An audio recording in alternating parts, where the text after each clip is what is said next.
Marco Alemán.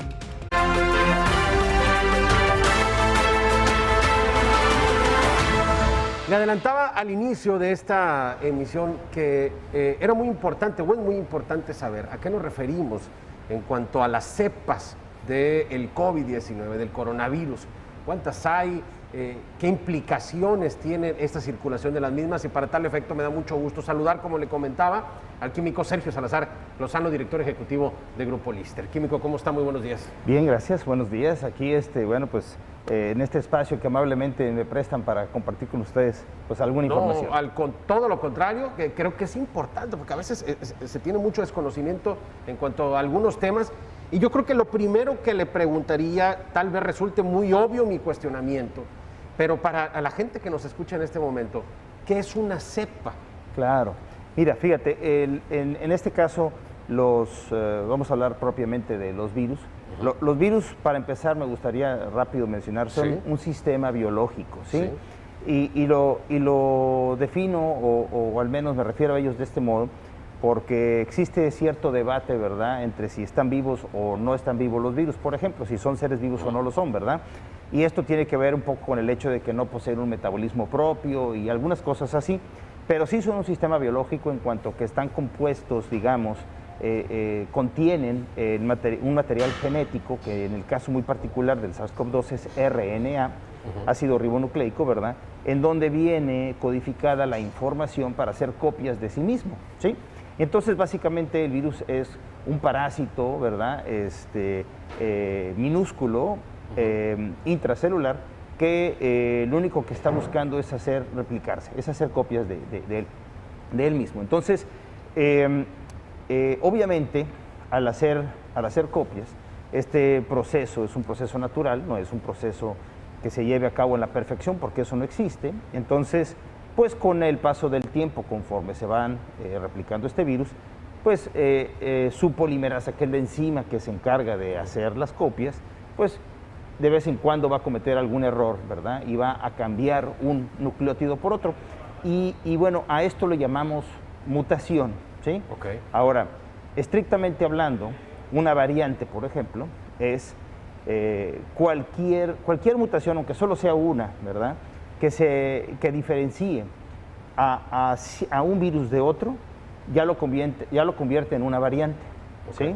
Entonces, obviamente las mutaciones se van a ir acumulando con el paso del tiempo, y entonces hoy tenemos, por ejemplo, variantes, ¿verdad?, como la B117, que es la que por ahí aparece en el Reino Unido, la ¿sí? británica. La británica, exactamente, ¿verdad? Y que bueno, pues hoy sabemos que se encuentra ya diseminada pues ampliamente, ¿verdad?, por todo el mundo prácticamente, ¿verdad?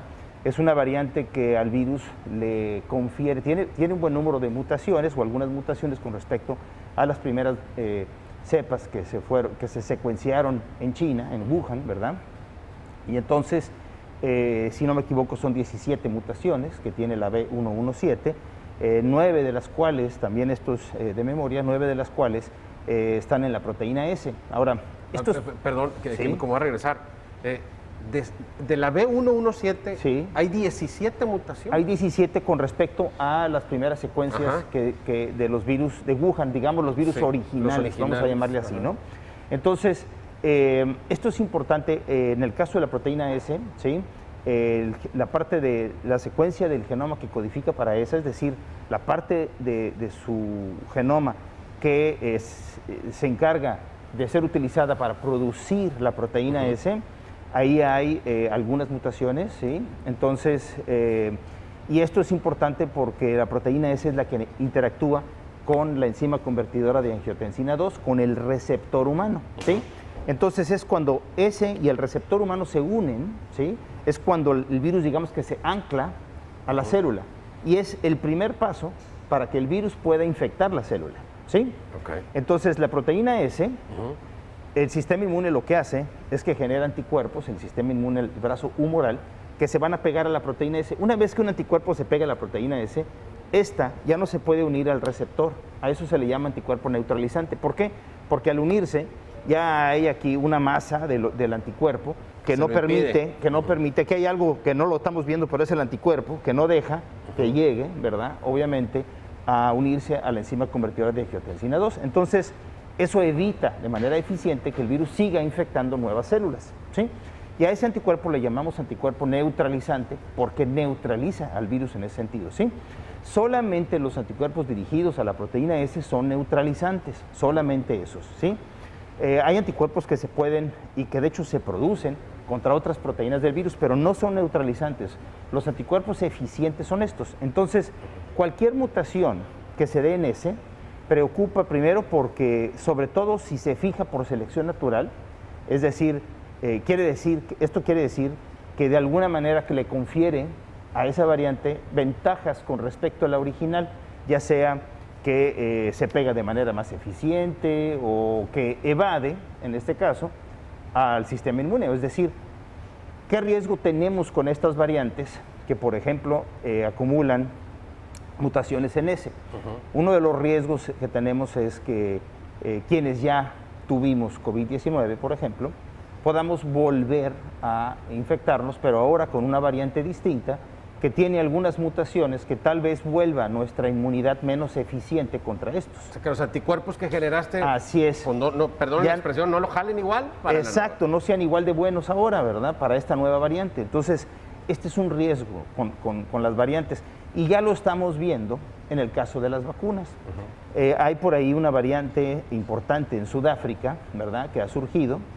Y en los estudios que se han estado haciendo con distintas compañías farmacéuticas que están evaluando la eficacia de la vacuna, en otras partes del mundo los estudios están arrojando resultados muy favorables, eficiencias altas, pero en Sudáfrica en particular la gran mayoría de las vacunas que ya están producidas no están siendo tan eficientes.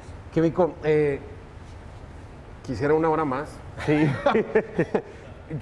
Se nos acabó el tiempo, el tema Claro. está muy interesante, Quinto. Claro. Yo creo que le vamos a pedir que nos reunamos pronto para poderle seguir, porque lamentablemente el tiempo se nos ha agotado, pero creo que nos da para muchísimo hablar el tema de las cepas. Así es, hay mucha tela que cortar, como luego dice. Vamos a ponernos de acuerdo porque tenemos que continuar con este tema. Estamos ya a punto de despedir esta primera hora de transmisión a través del sistema de